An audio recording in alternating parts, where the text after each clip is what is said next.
mengutus Nabi Musa dengan menggunakan bahasa kaumnya Nabi Musa. Betul, Ibrani, betul. Ya, sekarang terus yang terakhir ini. Ya. Ya, di dalam surat Maryam saya agak hafal dikit Arab gitu. Ya, silakan. Kalau saya orang luar pulau. Siap, silakan Bang, silakan.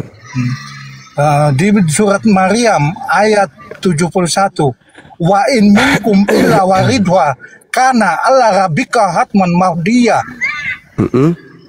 Dan tidak ada seorang pun daripada kamu melainkan mendatangi neraka itu. Hal itu adalah ketentuan bagi Tuhanmu. Itu bagaimana semua itu ditakdirkan masuk neraka di surat Maryam 71. Oke, baik. Al-Quranul Karim kemudian menjelaskan di dalam surah An-Nasiyat, Allah Subhanahu wa Ta'ala menjelaskan kemudian bahwasanya semua yang memiliki mata itu akan melihat bagaimana neraka itu. Tidak ada satupun di antara manusia yang tidak akan melihat neraka. Itu pasti tuh. Di dalam Al-Quran sudah dijelaskan. Faiza ja'atit tammatul kubra. Maka apabila malapetaka besar datang, yaitu hari kiamat. Yauma yatazakkarul insan ma sa'a. Yaitu pada hari ketika seluruh manusia teringat akan apa yang telah dikerjakannya ketika hidup di atas muka bumi. Wa burrisatil jahimu liman yara. Dan neraka diperlihatkan dengan jelas kepada semua manusia yang memiliki mata melihat. Saya ulang. Wa burrisatil jahimu. Semua merasakan neraka istilahnya ya Pak. Melihat neraka, bukan merasakan neraka. Ini mendatangi katanya di ayatnya, mendatangi. Iya, mendatangi berarti melihat. Lalu apa kata Allah? Wa burrisatil jahimu liman yara. Dan neraka diperlihatkan dengan jelas kepada semua manusia yang punya mata untuk melihat. Fa amma man tagha, maka adapun orang yang melampaui batas, kafir ketika hidup di dunia, wa atharal hayatad dunya, dan lebih mengutamakan kehidupan dunia, fa innal jahima hiyal ma'wa, maka sungguh nerakalah tempat tinggal mereka. Lanjut ayatnya, wa amma man khafa maqama rabbih wa nahal nafsa 'anil hawa. Dan adapun orang-orang yang takut kepada kebesaran Tuhannya dan menahan diri dari keinginan nafsunya ketika di atas muka bumi ini, tidak kemudian makan semua makanan, tapi dia tundukkan nafsunya kepada perintah Tuhan, fa innal jannata hiyal ma'wa, maka sungguh surgalah tempat tinggalnya. Oh, ada surga ya?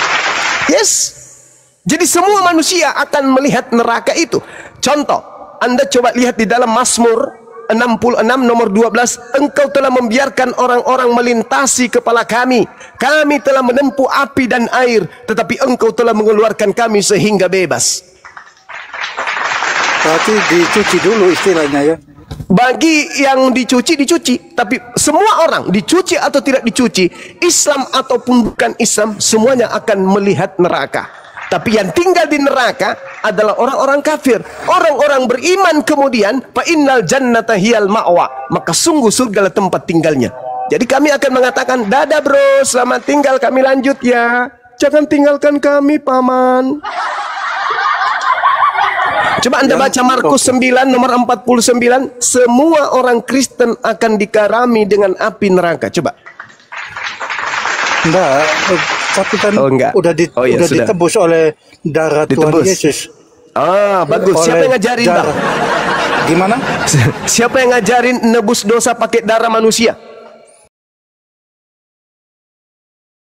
Karena begitu besar kasih Allah akan dunia ini, sehingga ia menganugerakan anaknya yang tunggal. Barang siapa yang percaya kepadanya tidak binasa, melainkan memperoleh hidup yang kekal. Mengorbankan atau menganugerahkan? Tadi yang aku baca tadi, Bang. Menganugerahkan, bukan mengorbankan, bukan? Mengaruniakan. Alhamdulillahirabbil alamin. Berarti menganugerahkan, bukan mengorbankan. Nah, pertanyaan saya, Siapa yang ngajarin saudara Kristen mengorbankan manusia untuk dosa-dosa? Siapa yang ngajarin itu? Itu masalah pengampunan dosa itu kan sudah ada dalam waktu Nabi Musa, istilahnya darah di dalam darah binatang. Ada nggak ibarat yang lebih yang sedikit agak tinggi derajatnya, jangan diibaratkan Iya, saya ngerti saudara. Yang saya tanya, ada tidak Bani Israel Tuhannya minta korban manusia? Ya kan itu sudah dulu perjanjian itu akan memberikan iblis itu sudah dibilang zaman perjanjian lama, anak ini keturunan dari perempuan ini akan meremukkan kepalamu. Yes, betul itu. Anak perempuan itu kita anggap sepertinya kayak Yesus Kristus. Nah, anak perempuan itu siapa di situ? Anak Maryam atau Yesus? Kok Maryam pula? Di situ berbicara mengenai Adam, Hawa, dan iblis. Kenapa jadinya ke Maryam? Suatu saat itu Bang, bukan suatu saat, maksudnya suatu saat itu nggak langsung sehari itu Bang. Saudara, di ayat, aku udah hafal ayatnya. Oh ini terakhir. Tapi kalau Al-Quran tahu. Terakhir ini Bang, terakhir ini. Iya, silakan saudara, silakan. Bang Suma. Siap. Anda dari mana? Makassar? Saya Makassar Bang. Temannya Yusuf Kala?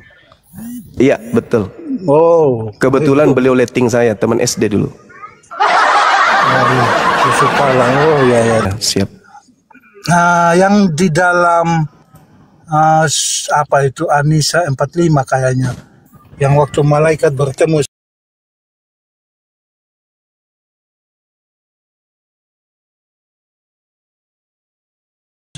di dalam surat An-Nisa 45 kayaknya. Kok dijelaskan di situ? Dijelaskan wallahu a'lamu bi aidiyakum. Apa? An-Nisa berapa? An-Nisa 54 apa 45 itu. Wa kafa billahi waliyan wa kafa billahi nasira. Yang itu ya? Isa bin Maryam wajihan fid dunya wal akhirah. Wow. Ketika berbicara tentang Nabi Isa terkemuka di dunia, dia tidak akan pernah jadi hina terkutuk, Bang. Bukan gitu, Bang. Nggak nyambung. Anda mengambil Nabi Isa manusia yang terkemuka, manusia terhormat. Wajihan itu terhormat. Itu yang kalau cerita masalah kutuk mengutuk itu kita manusia yang terkutuk, Bang. Lah, kenapa pula Anda yang berdosa, orang yang terkemuka di dunia yang jadi korban? Ya itu kasihnya Tuhan, Bang. Hah? Di mana Tuhan mengasihi orang-orang berdosa? Di mana dalilnya? Di dalam Keluaran di mana dalilnya Tuhan mengasihi pendosa? Kasih Allah akan dunia ini sehingga Ia mengutus firman-Nya. Jadi firman-Nya yang diutus, Bang. Jadi manusia. Firman diutus untuk apa? Manusia. Untuk jadi hewan. Korban tebusan sebagai darah. Nah, Anda menjadikan anak manusia ini jadi hewan, itu ajaran siapa? Darah ibarat sama kayak apa? sama kayak Ibrahim. Sama kayak Ibrahim mau korbankan anaknya. Kan diganti sama domba, Pak. Diganti sama domba. Kenapa kemudian di Anda domba diganti manusia? Kan di dalam Imamat 1 Imamat 1 nomor 2 ajarkan, perintahkan kepada Bani Israel, apabila mereka hendak mengorbankan korban penebus dosa kepada Tuhan, hendaklah mereka mengorbankan hewan ternak, domba, kambing, sapi, lembu. Tidak ada manusia di situ. Jadi Tuhan memerintahkan Bani Israel mempersembahkan hewan, Kristen muncul mempersembahkan manusia. Ibrani 10 nomor 10. Itu di ayat Taurat itu, Bang, itu udah perjanjian Tuhan, Bang. Di Taurat itu. Terus perjanjian siapa mengorbankan manusia kepada siapa? Manusia Tuhan yang menyediakan. Tuhan yang menyediakan itu. Iya, maksud saya, Bang. Maksud saya gini loh, Bang. Yesus ini kalian korbankan dan kalian persembahkan kepada siapa, Bang? Bukan kita yang korbankan. Loh, itu dalilnya jelas kok. Di dalam kitab Allah. Saudara, coba Ibrani 10 bisa nggak Anda baca? Ibrani 10 bisa nggak Anda baca? Ini cuma HP 1, Bang. Tadi Al-Quran bisa. Itu hafalan bang. Aku Kenapa bisa beda hafalan. nggak hafal? Kayak Al-Quran ini surat itu kayak Yesus tidak mati, tidak disalib.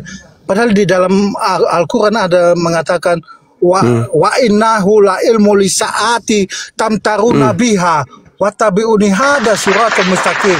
Nah, jadi kedatangan kedatangan Nabi Isa alaihissalam di dalam Al-Quran itu sebagai pertanda datangnya hari kiamat. Baca Matius 24 nomor 27 itu dan nomor 30. Surat Asy-Syukur ayat 61 itu. Yes, saya tahu.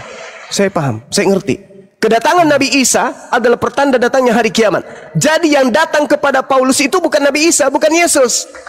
Karena kedatangan Nabi Isa di dalam Asy-Syukur ayat 61 itu sama seperti kedatangan Yesus di dalam Matius 24 nomor 27 dan nomor 30. Lalu yang datang kepada Paulus itu siapa? Yaitu suaranya Tuhan Yesus. Aku Yesus, ngapain kau ngapain kau aniaya aku gitu. Yesus nanti datang sama seperti dalam Al-Quran surah An-Nisa, sama seperti dalam Al-Quran surah As-Zukhruf. Ketika dia datang kemudian itu pertanda detik-detik kiamat. Coba Anda baca Matius 24 tuh, nomor 27, 28, 29, nomor 30, nomor 31, 32. Udah dijelaskan di dalam Alkitab juga, perang di mana-mana, musim kelaparan, itu tandanya Tuhan Yesus akan datang. Sekarang permasalahannya adalah yang datang kepada Paulus itu siapa? Suaranya Tuhan Yesus bang, karena Saulus itu benci. Karena dulu namanya Saulus, benci kepada pengikut Kristus bang. Itu kedatangan yang keberapa? Itu kedatangan keberapa?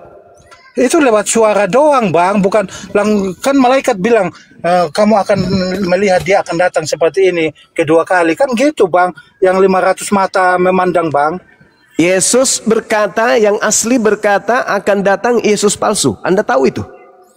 Ya itu antikris bang, kalau di dalam firman Tuhan bang. Bagus. Berarti Anda mengiyakan akan datangnya Yesus palsu. Kalau itu palsu, tidak, kita kan nggak tahu bang.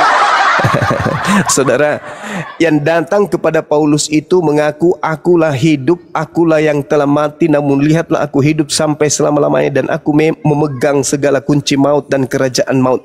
Siapa yang memegang kerajaan maut bang? Kalau di Alkitab Tuhan Yesus bang. Salah. Soalnya dia bilang akulah jalan, akulah kebenaran, akulah kehidupan. I am the life, I am the truth. Anna wa tariq al-hayatu. Yang memegang kerajaan maut itu iblis. Dalilnya akulah pintu. Dalilnya Ibrani 2 nomor 14, Kisah 2 nomor 24, Ibrani 2 nomor 9, Yohanes 12:31, Yohanes 14:30, 1 Timotius 1:20 dan seterusnya. Bukti bahwa yang menguasai kerajaan maut adalah iblis. Jadi yang datang kemudian membisikkan Paulus sebagai raja maut itu siapa? Iblis paman. Iblis. Ya ini kok Al-Quran kok ada bertentangannya di situ? Yang mana yang bertentangan saudara?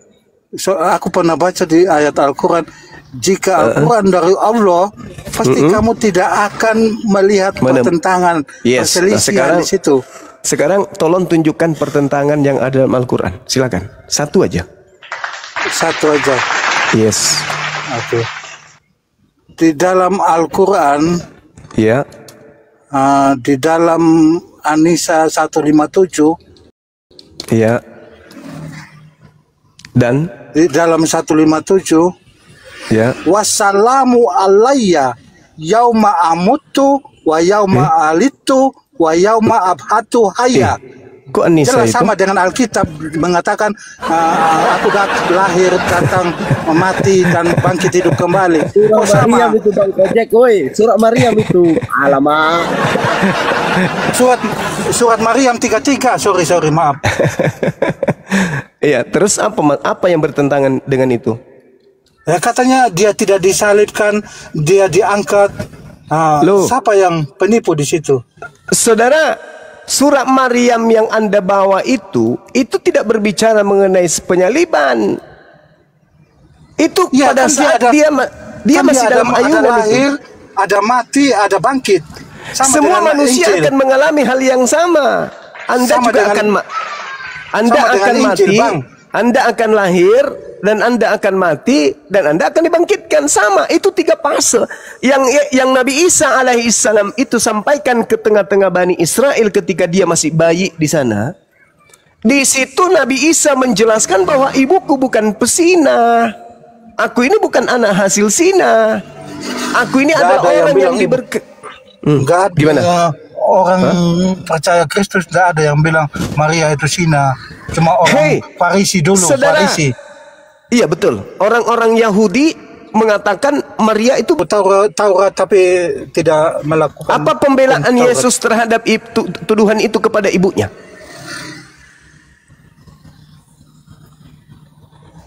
Ibumu pesina. Pembelaan Yesus apa? Kan malaikat yang datang kepada Maryam. Iya, maksudku pembelaan Yesus ini kepada ibunya yang dituduh berzina apa?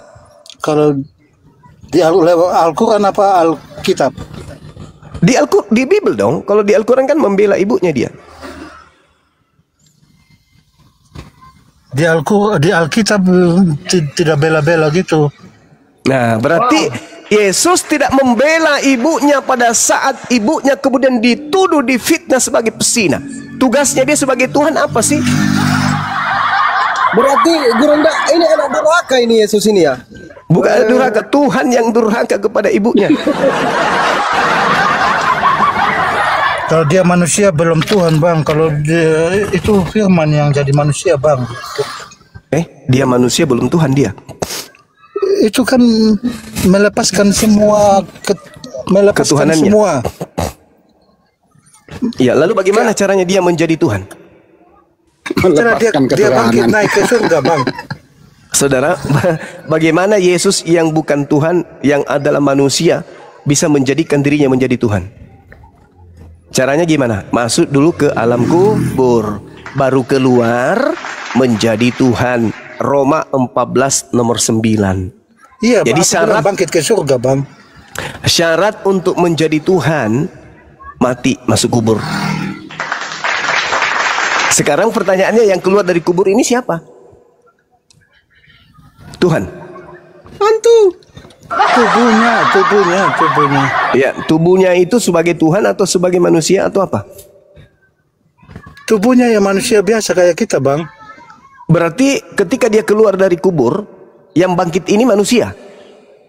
Iya, kemanusiaannya yang bangkit, Bang. Oh, berarti yang menebus dosa-dosa Kristen ini manusia? Kan darah, kalau nggak ada manusia, kan nggak ada darah, Bang. Iya, maksud saya berarti yang menebus dosanya orang Kristen itu manusia? Tuhan yang siapkan, kok muter-muter lagi, Bang. Loh,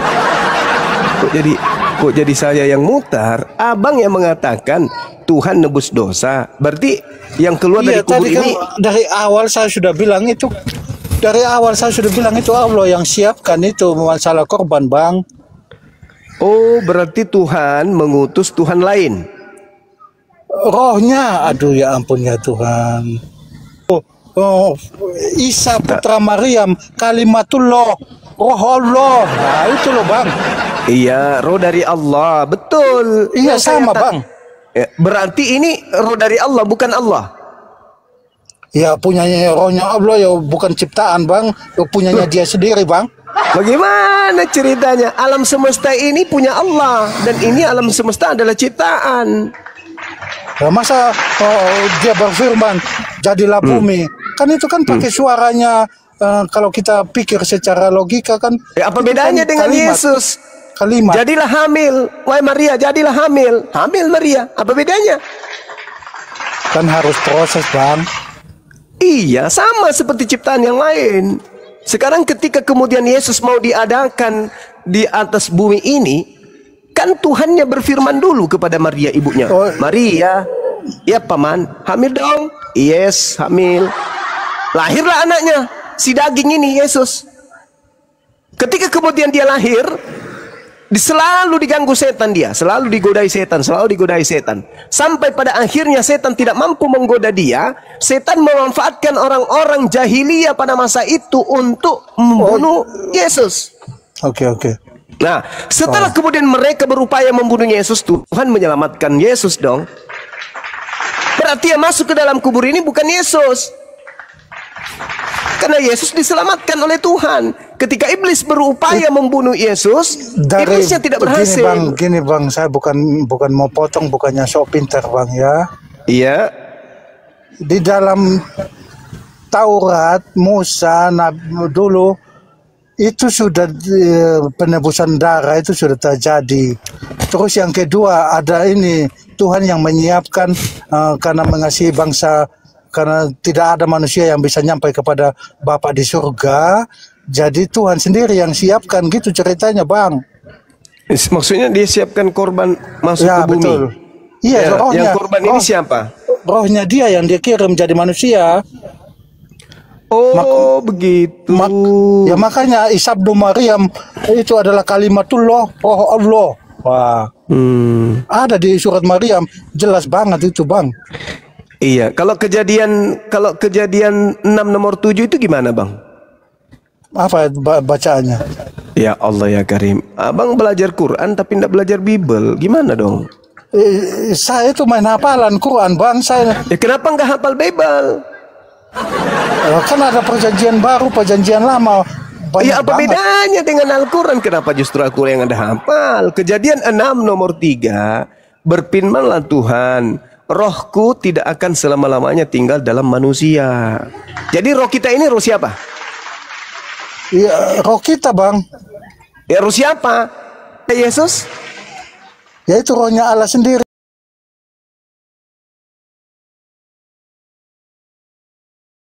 Itu yang belum diciptakan langit dan bumi. Pada mulanya adalah firman. Firman bersama-sama dengan Allah. Dan firman itu adalah Allah. Roh kita roh Tuhan, roh Yesus juga roh Tuhan.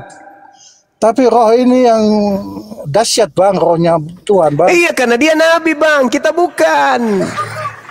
Dia nabi, dia manusia spesial, dia nabi. Jadi aku nangkap tadi itu berarti Al-Quran itu hanya cuma menceritakan kepada Nabi Muhammad ya.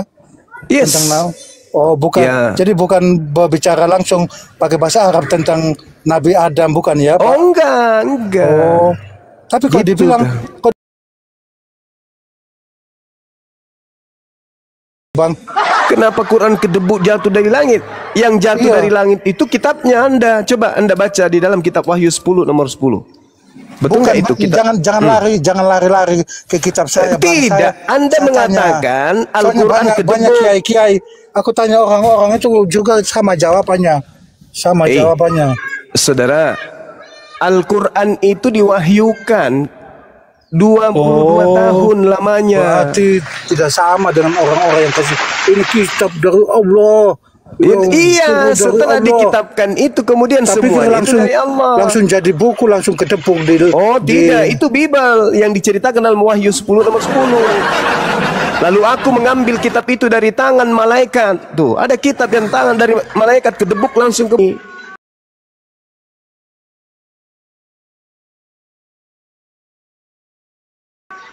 gitu kawan. Oh ya, aku pernah dengar juga Bang Suma di TikTok beranda saya kadang lewat-lewat gitu. Iya. Mengatakan saya undang para pendeta seluruh Indonesia mengajak saya. Ada nggak pendeta yang memenuhi itu? Enggak. Itu kalau di firman Tuhan itu orang takabur kalau istilahnya kalau kita bilang orang ini kok sombong banget. Kalau di firman Tuhan begitu. Barang siapa yang meninggikan diri akan direndahkan, barang siapa yang merendahkan akan ditinggikan. Kalau kita bilang itu Bang Suma kalau secara kasar ya, ini sombong istilahnya begitu. Yang pertama, misionaris itu menyesatkan orang dengan berbagai macam tipu daya. Daripada dia sembunyi-sembunyi, mending aku tantang mereka buka-bukaan. Itu yang pertama. Yang kedua, ketika berbicara mengenai sombong, setan itu adalah tempatnya sombong. Sampai setan kemudian mengaku Tuhan melalui nama Yesus. Setan datang kemudian kepada Paulus mengaku sebagai Yesus untuk menyesatkan kalian. Setan itu sombong. Akulah diberi kuasa di langit dan di bumi. Pergilah ke seluruh dunia, jadikanlah seluruh manusia menjadi pengikutku. Itu iblis itu yang sombong. Yang ketiga, umatnya setan itu sombong dengan mengatakan pencipta langit dan bumi turun ke bumi jadi bayi, mati untuk dosa-dosa mereka. Itulah kesombongan kalian. Pencipta langit dan bumi ini kalian imani turun ke bumi menjadi bayi, setelah dewasa kalian bunuh untuk dosa-dosa kalian. Itu kesombongan yang tak akan pernah bisa terhitung taranya. Jadi Bang Suma bukan kesombongan ya? Itu bukan kesombongan. Saya mengajak pendeta untuk berdiskusi supaya jangan bisanya hanya kemudian mengambil perpuluhan tanpa mengajarkan kebenaran kepada jemaat. Itu. Coba, ada nggak kemudian pendeta yang mau diskusi terbuka? Bukan kemudian hanya di jemaat-jemaat saja mereka perpuluhannya ini udah tanggal berapa mas? Bukan. Tapi mari kita berdiskusi. Karena kebetulan Kristen agama siar. Jadi tapi kalau ditanya masalah semua agama, kalau disuruh menilai, itu udah termasuk kesombongan Bang Suma. Oh, enggak masalah. Kenapa? Karena memang saya ini adalah apologet, pembela agama Islam. Pendeta itu kan diperintahkan di dalam Markus 16, nomor 15-16. Jadi beritakanlah Injil kepada seluruh manusia, kepada seluruh makhluk. Yang percaya baptis, yang tidak percaya akan dihukum. Matius 28 nomor 19, pergilah ke seluruh dunia, jadikanlah seluruh manusia menjadi pengikutku. Kan ada perintahnya itu. Nah, karena adanya perintah itulah kemudian kalian punya misionaris dari lorong ke lorong, seperti Lina Tidak Jaya, kemana-mana menjual agama. Kalian menginginkan semua manusia menjadi Kristen. Kami membantah. Maka saya mengangkat tangan dan mengatakan perlawanan terhadap misi kekristenisasi. Ayo pendeta, mari saya tantang kalian untuk berdiskusi. Kan begitu, supaya tidak ada dusta di antara kita, Bang. Bukan, kalau kita lihat kembali sejarah ke belakang itu, kan dulu belum ada orang Islam di Arab. Masih ada 3 agama kayaknya dulu. Yahudi, Nasoro, sama kafir Quraisy. Terus? Kan dulu juga kan kalau umpamanya ayat Al-Quran mengatakan lakum dinukum waliyadin, itu kan tidak mungkin. Tapi kalau Nabi Muhammad memerangi kafir-kafir Quraisy semua sampai bisa memeluk Islam, itu kan pakai perang. Oh, tidak saudara. Nabi Muhammad yang diperangi, bukan Nabi Muhammad memerangi. Islam itu menjalankan sebuah hukum berdasarkan apa yang diperintahkan oleh Allah. Di dalam Al-Quran dilarang kita memerangi, tidak boleh. Yang diperangi itu adalah orang yang memerangi kita. Mana ada perintahnya? Mana ada coba gerakan-gerakan Islam untuk memerangi? Itu mana perintahnya? Enggak ada. Tidak seperti di dalam Bible. Bible perintahkan dalam Ulangan 20. Apabila engkau mendekati sebuah bangsa, sebuah wilayah, apa yang dikatakan sana? Ajaklah mereka berdamai. Dan kalau dia menerima ajakan berdamai, jadikanlah mereka budakmu, jadikanlah mereka pekerja rodi. Tapi apabila mereka tidak menerima perdamaian, bunuhlah semua apa yang ada di dalamnya. Ulangan 20 nomor 10 dan seterusnya. Itu yang dipraktekkan Belanda. Itu yang dipraktekkan kemudian agama saudara merebak ke seluruh penjuru bumi. Kalau Islam tidak, Bung. Islam itu melakukan reaksi ketika ada aksi. Nabi Muhammad tidak pernah mengganggu orang lain. Bahkan Nabi Muhammad mengatakan apa? Barang siapa yang menyakiti orang kafir, maka dia sama halnya menyakiti aku. Itu kata Nabi Muhammad. Tidak boleh kemudian orang Islam itu menyakiti Islam. Begitu saudara. Jadi jangan salah paham tentang Islam. Makanya coba kalian damai-damai aja kan di tengah-tengah kami umat Islam mayoritas. Coba bayangkan angka kita jauhnya ya. Kami umat Islam di Nusantara ini 87%. Kalian cuma 7%. Itu pun digabung semua sekte. Ada kalian mengalami penindasan, penekanan? Nggak ada. Ada perlakuan tidak adil dari negara ini yang mayoritas penduduk muslim? Nggak ada. Kita semua sama di hadapan pemerintah. Kita semua sama di hadapan hukum negara kita ini. Nggak ada kan? Uang zakat kami beri, uang infak, sedekah, dan seterusnya, uang haji, uang umroh, semua kita kasih untuk pembangunan bangsa kita ini ketika negara membutuhkan. Tidak ada kemudian dari kami, guru-guru kami, tokoh-tokoh kami, ini uang zakat, ini uang haji jangan dipakai ke wilayah-wilayah basis Kristen ya, cukup ke negara wilayah-wilayah mayoritas Islam aja. Nggak ada kayak gitu. Pakai. Karena tak ada Islam itu melakukan penekanan, penindasan, nggak ada.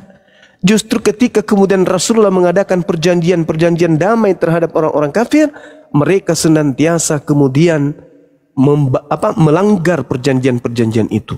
Ya, Islam tidak pernah melakukan sesuatu yang merugikan makhluk alam semesta ini, nggak ada. Coba bayangkan Bung, betapa menderitanya umat Islam di Nusantara sebelum Indonesia merdeka. Kalau dia diperangi hanya seminggu, hanya sebulan, hanya setahun, 10 tahun, 20 tahun, 100 tahun,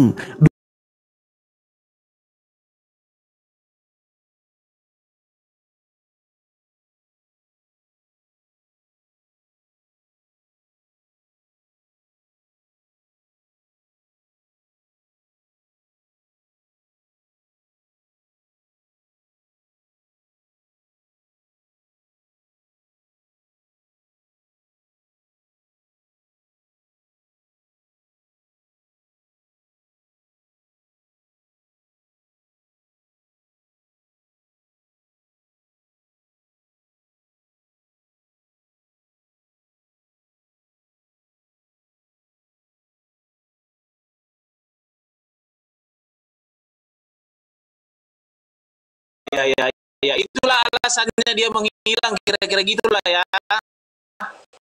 Bukan menghilang, itulah alasannya kenapa kisahnya tidak tertulis kan begitu. Oke, bisa. Nah, kan aku aja Islam bisa ngerti, kau Kristen. Tahu kau kuasai ini. Amin kau jadi Islam, amin. Ya mudah-mudahan kau dapat hidayah, kau dapatnya. Jadi sekarang begini Rob, kita hilangkanlah dulu konteks kita ini kan. Apa yang bisa kau pelajari antara API Islam ini sama apologet Islam ini sama Kristen ini? Apa yang bisa kau simpulkan?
di Bennett, akhirnya kebuka juga hari ini.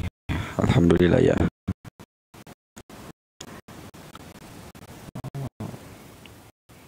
Jadi pasukan tombak itu mereka lagi bekerja dengan secara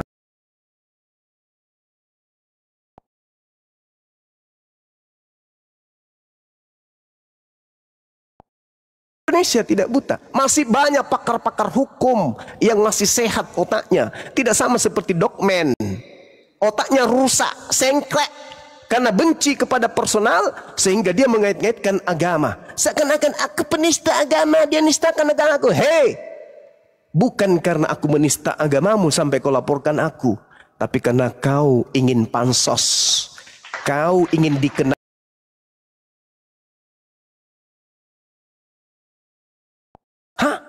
Kau siapa? Tidak ada orang yang pernah mengenal kau. Tapi begitu kau pakai nama Bang Suma, kemudian mengangkat engkau punya nama, terkenallah kau. Tapi hanya Islam bodoh yang mau menggunakan jasa-jasamu sebagai pengacara. Setelah mereka tahu bahwa kamu itu melaporkan Bang Suma karena benci kepada Islam.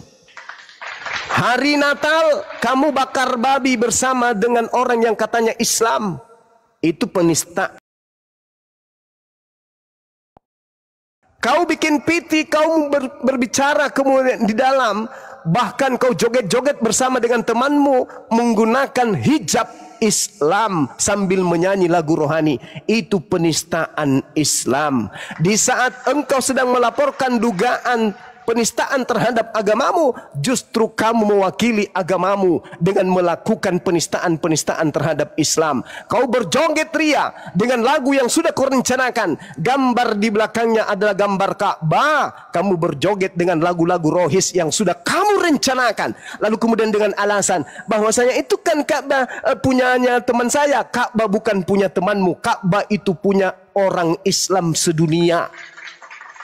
Jangan karena temanmu yang punya rumah, temanmu yang punya gambar itu, sehingga kamu enak kali menginjak-injak simbol Islam.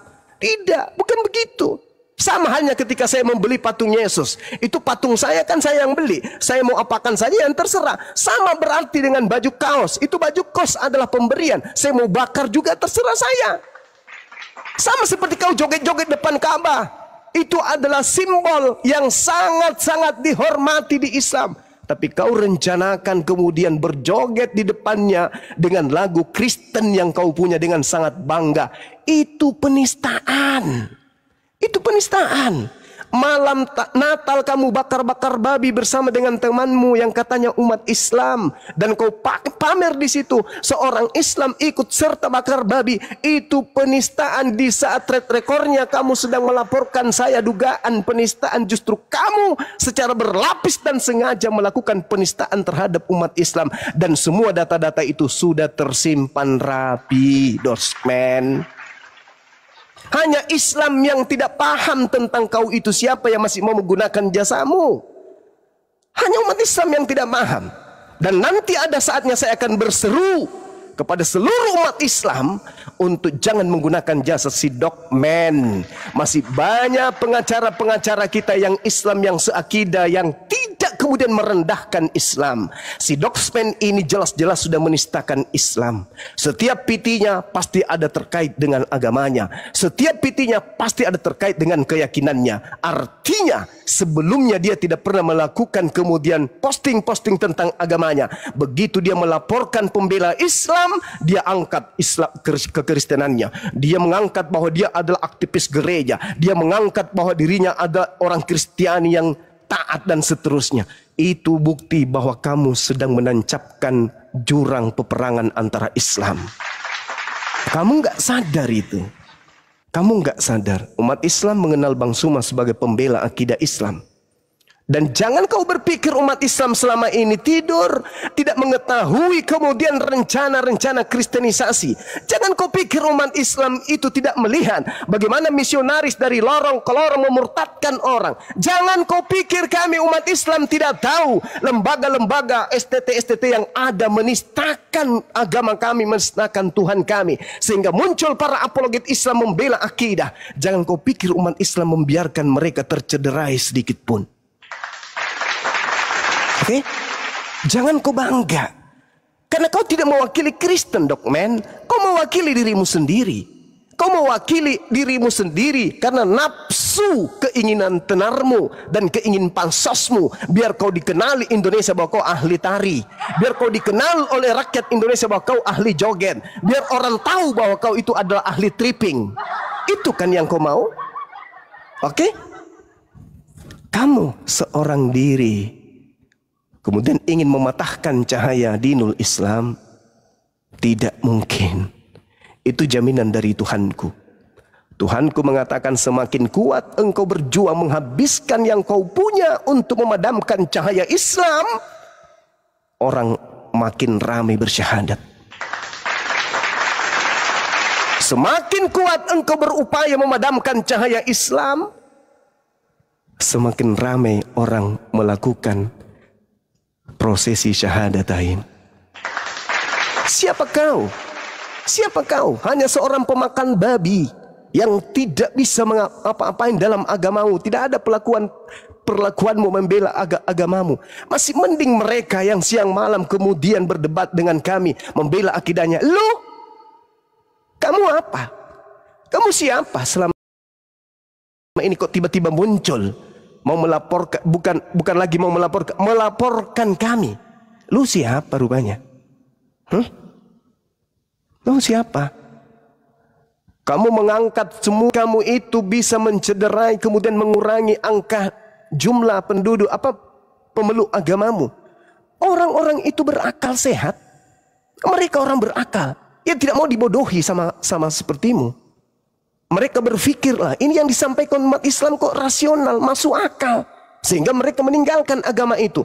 Toh kami tidak memaksa, toh kami tidak lari lorong ke lorong, toh kami tidak menggunakan atribut Kristen. Kami apa adanya, kami sampaikan yang hak itu hak, yang batil itu batil. Kami tidak perlu kemudian melakukan cara-cara licik, cara-cara nyamar-nyamar. Kami tidak perlu pakai prinsip seperti domba padahal serigala, nggak perlu. Tidak perlu, kami sampaikan apa adanya. Yang mau beriman silakan beriman. Yang mau kafir tetap kafir seperti Dokman silakan.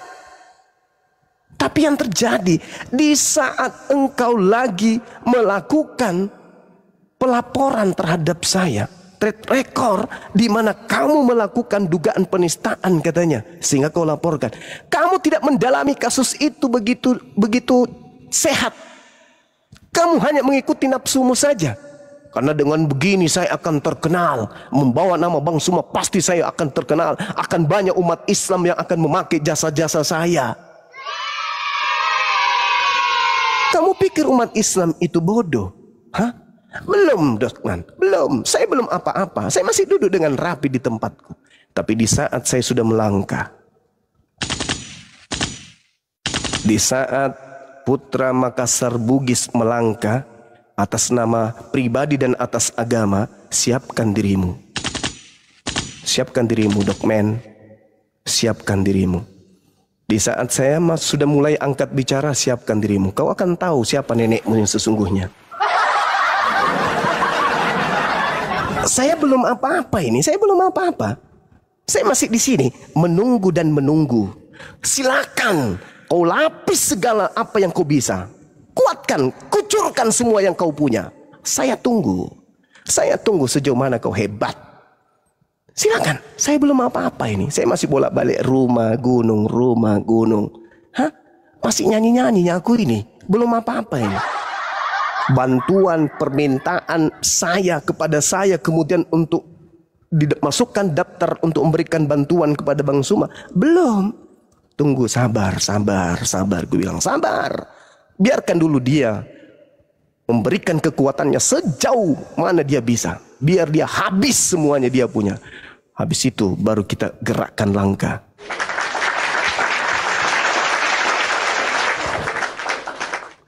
Sedangkan saudaramu yang umat Kristen aja sudah mulai japri-japri saya. Hayo. Wallahi demi Allah, saudara-saudaramu sudah mulai japri-japri saya, memberikan dukungan. Lu mau apa sekarang? Orang yang tadinya berpihak kepadamu satu persatu berpihak ke Bang Suma. Dan kamu hanya akan tinggal dengan kenangan joget-jogetmu itu. Itu. Ya, saya belum apa-apa ini. Saya belum apa-apa. Saya masih di sini. Saya belum melakukan sedikit pun tindakan-tindakan yang ya menurut saya itu berat. Belum. Karena kenapa? Saya tidak pernah merasa bersalah. Sedikit pun saya tidak pernah merasa bersalah. Saya korban dalam hal ini. Cuman karena kalian itu, si Dokmen ini mau menghentikan saya. Susah kalian itu, si Dokmen, mencari ini orang mau dijerat dari mana. Semua yang disampaikan berdata. Kita mau jerat dari mana? Oh iya, datanglah si pelacur agama si Lina Tidak Jaya ini, yang ngaku-ngaku pernah Islam katanya. Cuman 2 bulan tapinya dia Islam. Masuk, kemudian dari kafir menjadi Islam. 2 bulan hanya untuk ada tanda-tanda bahwa dia pernah mu'alaf. Lalu keluar kembali menjalankan misi. Itulah dijual kemana-mana. Itu dijual kemana-mana. Saya ini dulu Islam loh, saya gini Islam. Berapa puluh tahun kau di Islam? 2 bulan. Baca Iqra 1 aja belum bisa. Nah itu datang menjadi saksi. Padahal dia pelaku. Kan lucu. Siapa jadi saksi pelaku? Pelaku. Lucu kan? Kemudian saksi yang kedua, si Panjol. Sekarang di mana-mana dia naik di Komal. Di Komalnya siapa lagi tuh? Yang katanya Ustadz. Katanya Ustaz katanya. Di situ dia naik ke sana, dia sudah mulai minta maaf. Hei, saudara, orang-orang munafik yang muncul di situ, yang ibu-ibu semuanya dengarkan. Kamu belum merasakan kemudian bagaimana sakitnya. Kamu kata, maafkan. Di Islam itu kita saling memaafkan. Itu ada ibu-ibu tuh kemarin tuh. Siapa namanya itu? Sok paling penghuni surga. Kita di Islam itu harus saling memaafkan. Tidak ada kita itu harus membenci satu sama yang lain. Terus tiba di bawah ada orang yang ngetik. Terus ada yang naik motong dia. Langsung ngamuk. Saya belum bicara. Saya belum selesai bicara. Saya masih bicara. Tolong diam. Tolong hargai saya. Iya Orang ngomong di sela-sela dia ngomong aja. Sampai putus tali BH-nya kawan-kawan. Putus tali BH-nya. Cuman karena ngomong tali BH-nya putus. Saking emosinya dia ngomong dipotong sama temannya yang lain. Gila nggak tuh? Bagaimana kalau dia difitnah kayak Bang Suma, sampai harus mubahalah, sampai harus bersumpah di hadapan Allah. Maafkan katanya. Coba saya mau lihat wanita-wanita yang kemarin. Kau buka Komal, kau perlihatkan mukamu. Saya ingin lihat tetanggamu apa responnya. Benarkah kau itu wanita yang bagus? Wanita yang pantas berbicara seperti orang suci? Hah? Coba kau buka kamera. Coba saya mau lihat mukamu. Lalu kemudian apa respon keluargamu? Apa respon tetangga-tetanggamu? Coba. Jangan-jangan kau pemain.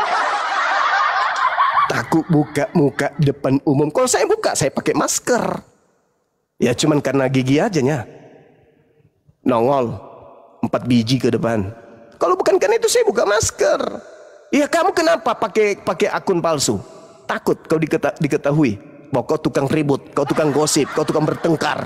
Tetangga bertengkar dengan tetangga yang lain gara-gara mulutmu. Habis itu kau datang ke situ nasi, kita harus saling memaafkanlah. Hei kawan, kejahatan itu dibalas dengan kejahatan. Bukan kalian yang menentukan hati saya. Saya ini korban. Saya ini korban. Itu si Panjul sudah mau minta maaf.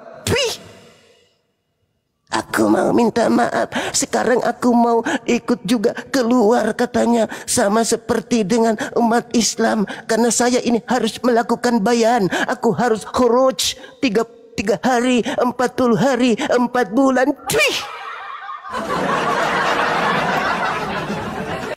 Usul al-sitta, 6 pilar dalam JT. Kau pahami dulu. Kau pelajari dulu itu. Ya, usul al-sitta kau pahami, kau dalami. Baru kemudian kau belajar. Baru kau bercerita tentang jamaah tabligh.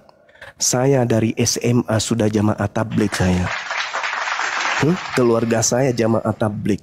Bapak saya yang membawa jemaah dari Luwu Utara, asal kau tahu. Jangan kau cerita-cerita. Si nolek lah nyepel lah. Tak ada cerita-cerita yang kayak gitu. Minta maaf. Iya bang, kalau aku tidak dimaafkan. Alamak, orang munafik dipercaya. Hei, dengarkan. Kalau Allah saja bisa dia tipu dengan bersumpah pakai Al-Quran, bagaimana dengan manusia? Hah? Manusia mana yang berani bersumpah di atas Al-Quran dengan nama Allah, tapi itu bohong, dusta?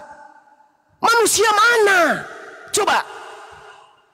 Manusia mana? Sejahat-jahatnya orang manusia, tidak ada yang berani bersumpah pakai Al-Quran tapi bohong.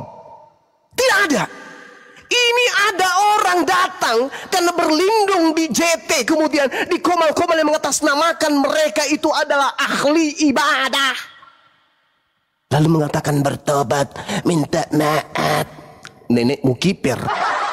Nah, kali kau minta maaf, berbulan-bulan kau nyakiti orang. Setiap kau buka komal, Zuma Nur Alim, Zuma Nur Alim, Zuma Nur Alim. Habis itu kamu datang minta maaf begitu saja. Hah? Begitu kamu bertobat di hadapan Allah, kau bersumpah menggunakan Al-Quran, meskipun katanya kesaksian temanmu sendiri itu bukan Quran, itu tafsir. Kau bertobat begitu, Tuhan aja kau bohongi. Mana kesaksianmu? Aku disuruh sama Bang Suma injak bibal.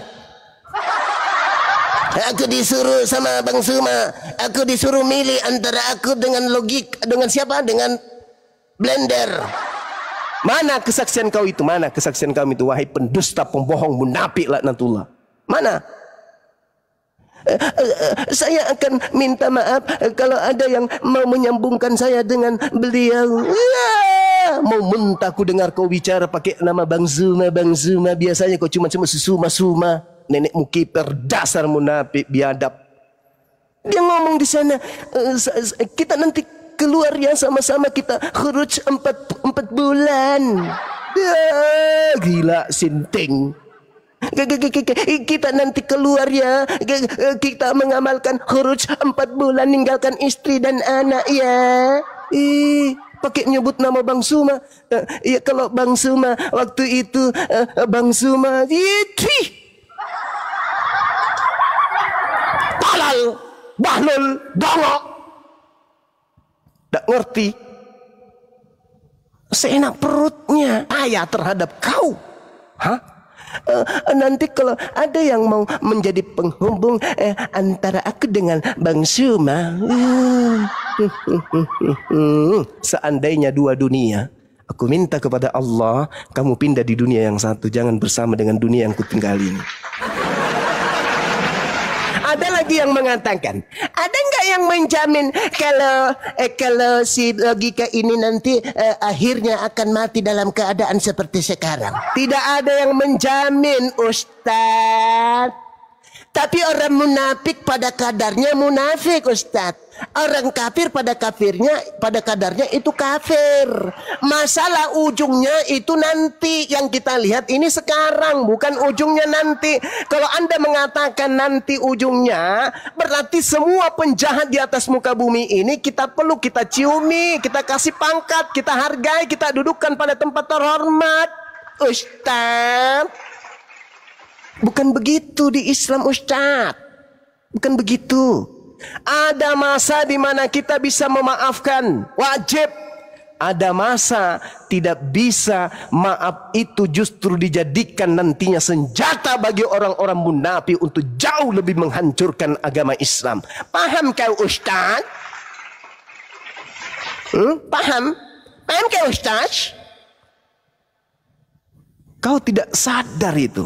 Orang munafik ini hanya mau menjadikan kendaraan itu, kendaraan yang ada sebagai tunggangan minta perlindungan. Kalian belum kenal siapa sila gocrot itu.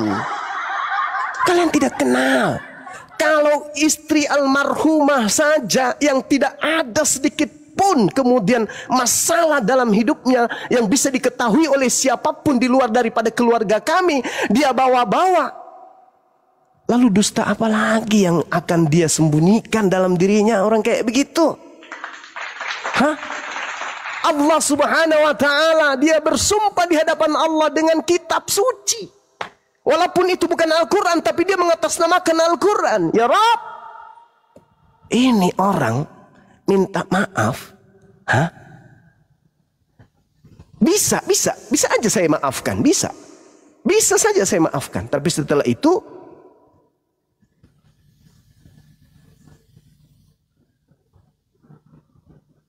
kamu jadi makanan buaya.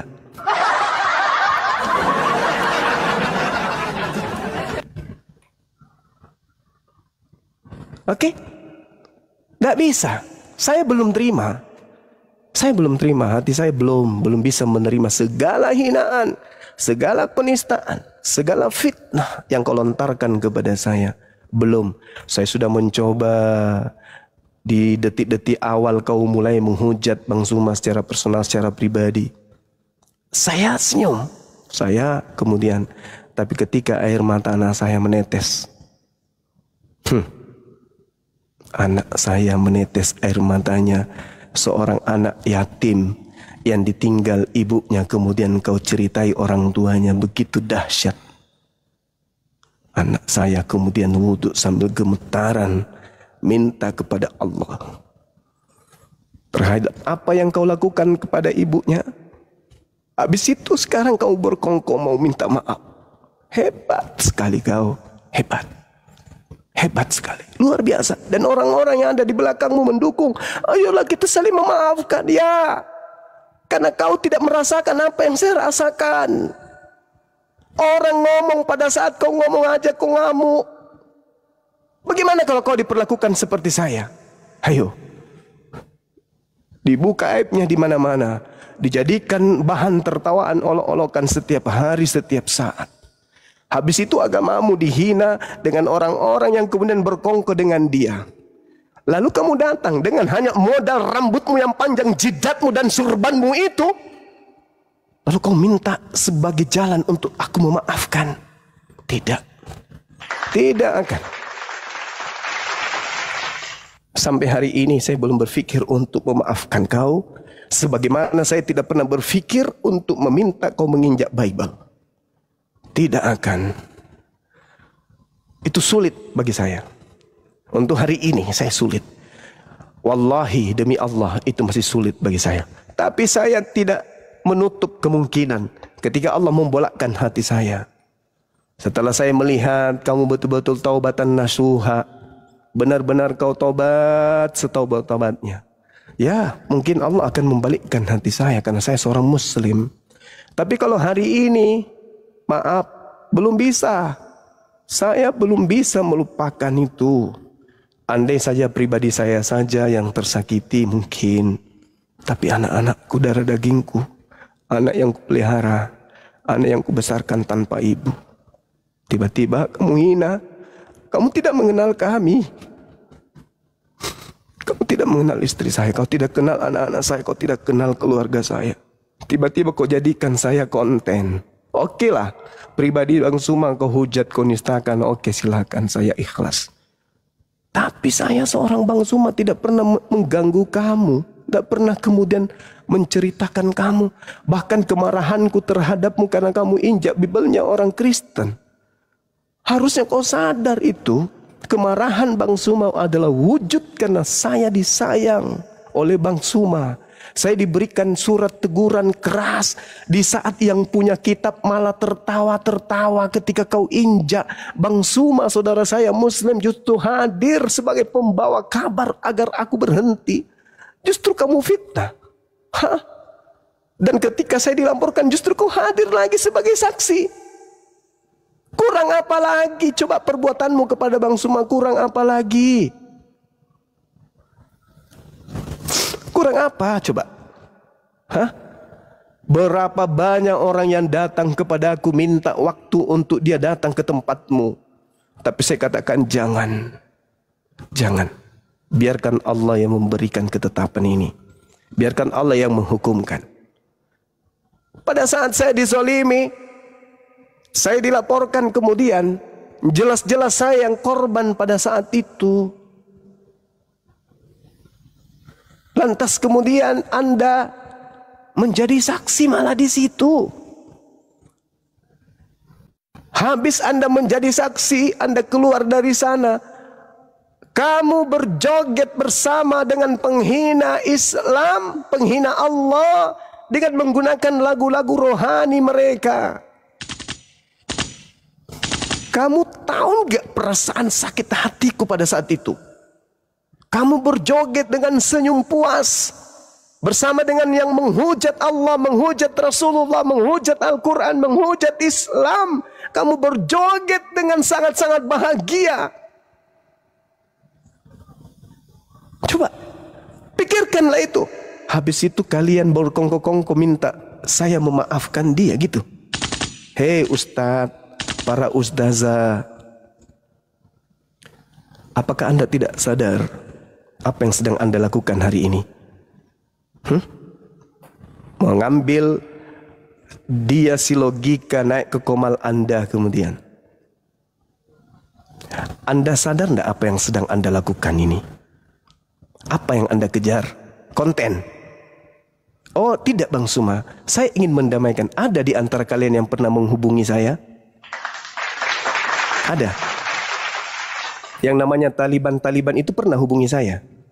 Siapa lagi yang ada ustadz-ustadz hebat di sana? Ada pernah menghubungi saya? Tidak ada satupun di antara kalian yang pernah menghubungi saya. Kalau kalian itu benar-benar mau kemudian mencari titik kebenaran, kamu ingin mendamaikan, kalian menghubungi Bang Suma. Faktanya ada? Tidak, kamu hanya mengangkat si logika karena kamu satu organisasi, kamu sama-sama jamaah tabligh. Hanya itu. Begitu di dalam Islam rupanya. Hah? Dalam Islam itu begitu. Di jamaah tabligh itu begitu rupanya. Setahu saya nggak kayak gitu di jamaah tabligh itu. Setahu saya tidak ada selama ini jamaah tabligh mengambil penghujat kemudian menghujat saudara-saudaranya sendiri, penginjak bibelnya agama. Tapi ada orang yang wah pakai surban, tampilannya ustazah, wow keren kali. Tapi nggak apa-apa lah, itu hak kalian ya. Biarkan umat yang menilai. Yang pada intinya kemudian, yang pada intinya Anda harus tahu bahwa apa yang saudara-saudara lakukan itu telah menyakiti hati saya. Kalau Anda itu orang benar-benar dakwah, benar-benar ingin tabligh, harusnya Anda menghubungi saya dulu. Karena Anda tahu bahwa si logika ini adalah orang yang telah menyakiti saya secara personal. Secara personal dia sudah menyakiti saya. Oke? Dan katanya kalian muslim, kalian orang-orang jamaah. Kenapa tidak menjaga perasaan sebagai seorang muslim? Ayo. Ayo. Dan Anda boleh selidiki saya siapa? Di Luwu Utara Anda boleh selidiki terkait dengan jamaah tabligh. Keluarga saya siapa di sana? Anda boleh tanya orang-orang Luwu di sana. Anda tanya orang Masamba, Anda tanya orang Dandang, Anda tanya orang Bone-Bone, Anda tanya orang Palopo, Anda tanya orang Cimpu Selatan dan seterusnya. Tanyakan siapa keluarga saya terkait hubungannya dengan jamaah tabligh. Biar kalian sadar.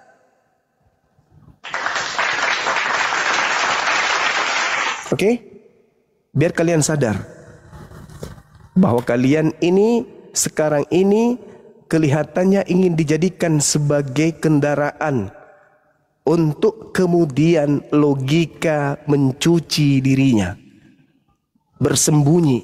Kemarin dia bersembunyi di Oten, Oten sudah buang, sekarang kalian pungut. Kalian sekarang memungutnya kemudian. Tak apa, tak apa. Kalau itu niatanmu baik, tapi menurut saya, ya, tidak seperti itu yang diajarkan oleh Rasulullah di dalam menangani kasus terhadap dua saudaranya. Tidak begitu caranya. Tidak begitu akhlaknya Rasulullah dan para sahabat ketika ada di antara kedua sahabatnya, saudaranya muslim itu berseteru. Tak gitu caranya. Tapi nggak apa-apa, sekali lagi nggak apa-apa. Silakan dengan apa yang kalian mau Saya tidak melarang itu. Tapi yang pasti saya belum bisa kemudian memaafkan si lo gila ini. Belum bisa, belum saatnya sekarang. Mungkin hari esok. Tapi ingat, sumpah kita, mubahala kita, itu tidak akan pernah tercabut.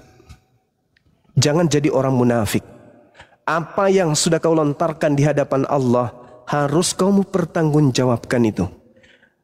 Sumpahmu harus kau pertanggungjawabkan. Saya nggak ada masalah. Saya bersumpah berani di hadapan Allah karena saya sedikit pun tidak melakukan apa-apa terhadap tuduhanmu bahwa aku yang memerintahkan engkau menginjak bibal. Alhamdulillah saya bersih dari itu. Niat pun tiada, apalagi sampai memerintahkan Anda.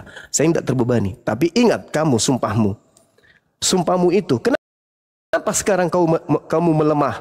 Kenapa sekarang kamu melempem? Kenapa sekarang kau mau minta maaf? Karena kamu ingat sumpahmu yang begitu dahsyat di hadapan orang banyak, di hadapan Allah. Oke? Paham itu ya? Paham itu? Nah, saya kira begitu sahabat-sahabat sekalian.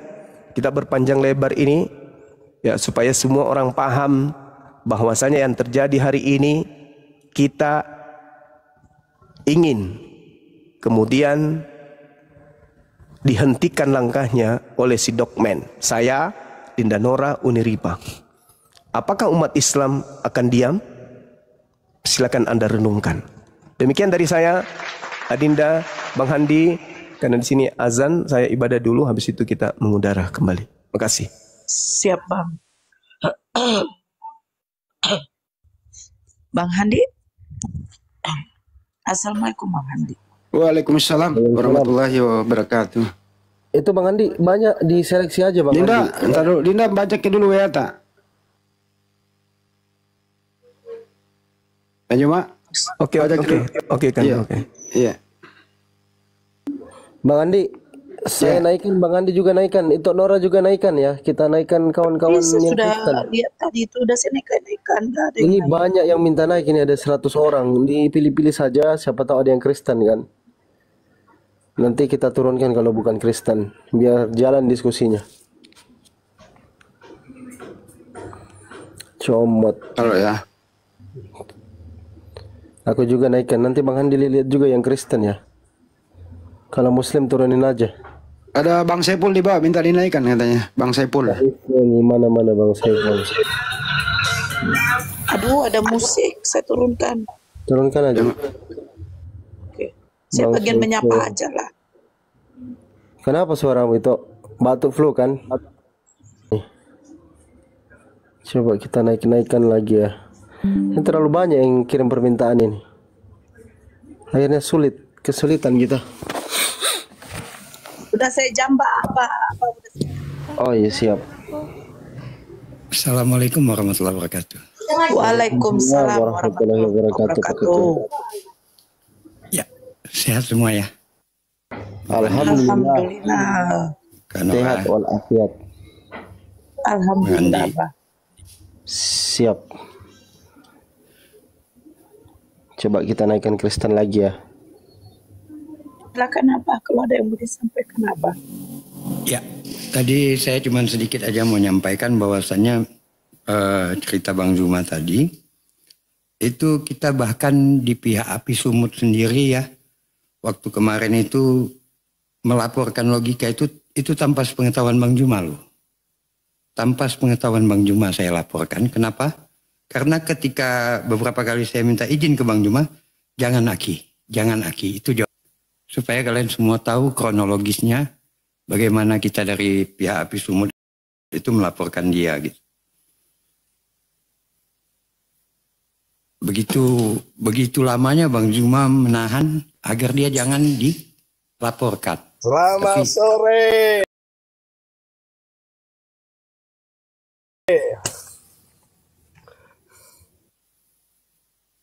Lanjut apa? Ya. Jadi itu saya buat, setelah saya buat baru saya laporkan ke Bang Zuma. Bahkan komentar Bang Zuma saat itu, kok dilaporkan Aki? Saya jawab waktu itu, ya Ki, sebagai tanda kita toleransi. Bahkan kita melaporkan dia karena dia memijak Bible yang notabene itu adalah kitab suci umat Kristen gitu. Seperti itulah kira-kira kronologisnya. Bang Zuma itu bertahan untuk tidak melaporkan dia.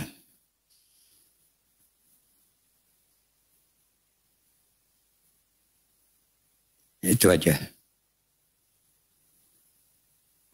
Selamat sore.